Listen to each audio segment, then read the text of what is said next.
નમસ્કાર, જય હિન્દ, વંદે માતરમ મિત્રો. સ્વાગત છે આપ સૌનું ગુજરાત ટુડે ન્યૂઝમાં. ચાલો નજર કરીએ ગુજરાતના તમામ 34 જિલ્લાઓની નાની મોટી ખબરોએ. પરંતુ તે પહેલા તમે આ વિડીયો કયા જિલ્લો અથવા ગામ શહેર મોહલ્લેથી જોઈ રહ્યા છો અમને કોમેન્ટ કરીને જરૂર જણાવજો, જેથી અમે તમારા ગામ શહેર મોહલ્લાની ખબર તમને સૌથી પહેલા પહોંચાડી શકીએ. ખબરની શરૂઆત કરતા પહેલા એક વિનંતી છે કે તમે આ વિડીયોને લાઈક કરી દેજો, કારણ કે જ્યારે તમે વિડીયો લાઈક કરો છો ત્યારે જ યુટ્યુબ અન્ય લોકોને આ વિડીયો બતાવે છે. તેથી અમારા માટે તમારો એક લાઈક ખૂબ જ મહત્વનો છે. રાજ્યના અનેક શહેરોમાં ભયંકર ગરમી પડી રહી છે. 9 શહેરોમાં તાપમાન 37 ડિગ્રીથી ઉપર નોંધાયું છે. આગામી 2 દિવસમાં તાપમાનમાં 3 ડિગ્રીનો વધુ વધારો થઈ શકે છે. હવામાન વિભાગે 3 દિવસ માટે યેલો એલર્ટ જાહેર કર્યો છે. તટીય વિસ્તારો માટે પણ એલર્ટ જાહેર કરવામાં આવ્યો છે. આજથી 6 માર્ચ સુધી તટીય વિસ્તારોમાં ગરમ અને ઉમસ ભરેલું હવામાન રહેશે. લોકોને ગાજવીજ સાથે વરસાદનો પણ સામનો કરવો પડી શકે છે. ભરૂચના હાંસોટ સ્થિત એક કાર સર્વિસ સ્ટેશનમાં આગ લાગી ગઈ. આગે ભયાનક સ્વરૂપ ધારણ કર્યું. જણાવવામાં આવી રહ્યું છે કે આગમાં 3 કાર બળીને રાખ થઈ ગઈ. ફાયર બ્રિગેડના કર્મચારીઓ ઘટના સ્થળ માટે રવાના થઈ ચૂક્યા છે. ઈરાન અને ઇઝરાયલ વચ્ચે ચાલી રહેલા યુદ્ધ દરમિયાન શ્રીલંકાના તટ પર એક અજ્ઞાત પાણડુબિયાએ એક ઈરાની જહાજને નિશાન બનાવ્યું છે. પાણડુબિયાના હુમલામાં ઈરાની જહાજમાંથી 101 લોકો લાપતા થયા છે, જ્યારે 78 લોકો ઘાયલ થયા છે, જેમાંથી 32ની હાલત ગંભીર જણાવવામાં આવી રહી છે. ભારતીય જનતા પાર્ટીએ મહારાષ્ટ્રમાંથી રાજ્યસભા માટે 4 ઉમેદવારોના નામ જાહેર કર્યા છે. આ યાદીમાં કેન્દ્રીય મંત્રી રામદાસ અઠાવલે, ભાજપના રાષ્ટ્રીય મહાસચિવ વિનોદ તાવડે, માયા ચિંતામન ઇવનાટે અને રામરાવ વડકુટે સામેલ છે. રાજ્યની 3 અન્ય બેઠકો માટે ઉમેદવારોના નામોની જાહેરાત હજુ બાકી છે. કચ્છમાં હોળીનો તહેવાર માતમમાં ફેરવાઈ ગયો. કચ્છના આદિપુરમાં અલગ અલગ ઘટનાઓમાં 2 યુવકો નહેરમાં ડૂબી ગયા. શિનાઈ અને શનિ મંદિરો નજીક નર્મદા નહેરમાં ડૂબવાની ઘટનાઓ સામે આવી છે. આ ઘટનાથી વિસ્તારમાં દહેશત ફેલાઈ છે અને લોકો ચિંતિત છે. આદિપુર, અંજાર પોલીસ અને જીડીએમસીની ફાયર ટીમો ઘટના સ્થળે પહોંચી ચૂકી છે. નહેરમાં બચાવ અભિયાન 2 કલાકથી વધુ સમયથી ચાલી રહ્યું છે.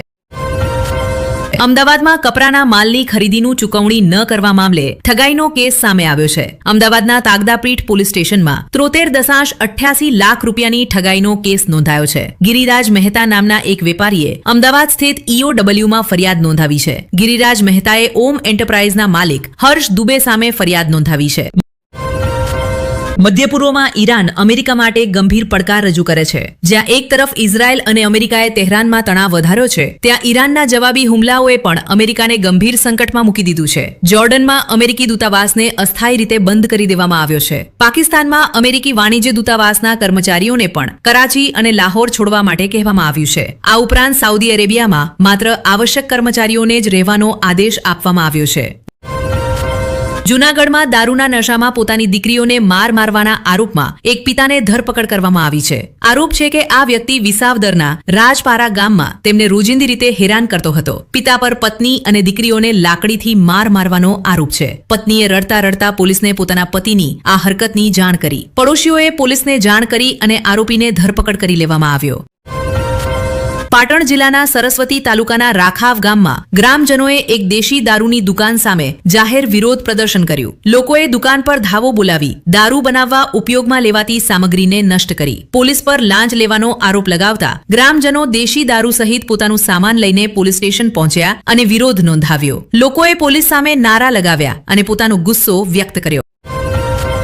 ગરમીના દિવસોમાં કેરીના રસના શોખીનો માટે એક ચેતવણીભરી ઘટના સામે આવી છે. ગીર સોમનાથ જિલ્લાના તાલાલાના હદમતિયા ગામમાં એસઓજી પોલીસે રૂચિલ એગ્રો ફૂડ પ્રોડક્ટ પ્લાન્ટ પર દરોડો પાડી અને લગભગ 16,000 લીટર શંકાસ્પદ કેરીનો રસ જપ્ત કર્યો. પ્રાથમિક તપાસમાં જાણવા મળ્યું છે કે આ રસ 2 વર્ષ જૂનો છે અને પીવા યોગ્ય નથી. અધિકારીઓએ આગળની તપાસ શરૂ કરી છે, કારણ કે શક્યતા છે કે આ જથ્થો લગ્નના મોસમમાં વેચવા માટે સંગ્રહિત કરવામાં આવ્યો હતો.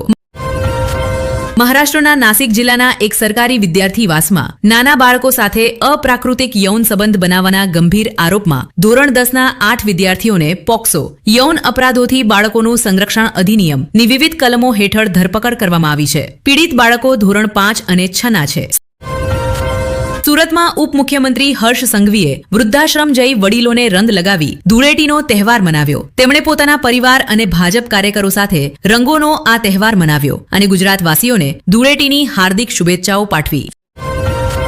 ફિનલેન્ડના રાષ્ટ્રપતિ એલેક્ઝાન્ડર સ્ટબ્સ આજે 4 દિવસીય ભારત પ્રવાસે આવી રહ્યા છે. તેઓ દિલ્હી ખાતે આયોજિત 11મા રાયસીના સંવાદ 2026માં મુખ્ય અતિથિ તરીકે સામેલ થશે. આ પ્રવાસ દરમિયાન પ્રધાનમંત્રી મોદી અને રાષ્ટ્રપતિ સ્ટબ્સ દ્વિપક્ષીય સંબંધો, વેપાર અને વૈશ્વિક સુરક્ષા જેવા મહત્વપૂર્ણ મુદ્દાઓ પર ચર્ચા કરવા માટે મુલાકાત કરશે.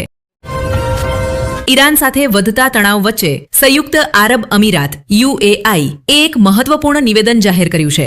UAE દાવો કર્યો છે કે ઈરાને અત્યાર સુધી લગભગ 1000 હુમલા કર્યા છે, જેમાંથી સૌથી વધુ હુમલા UAE નિશાન બનાવી કરવામાં આવ્યા છે. જો કે UAE સ્પષ્ટ કર્યું છે કે ઈરાન પર થયેલા કોઈ પણ હુમલામાં તેના હવાઈ ક્ષેત્રનો ઉપયોગ કરવામાં આવ્યો નથી અને ન તો તેની ધરતી પરથી ઈરાન સામે કોઈ સૈન્ય કાર્યવાહી કરવામાં આવી છે.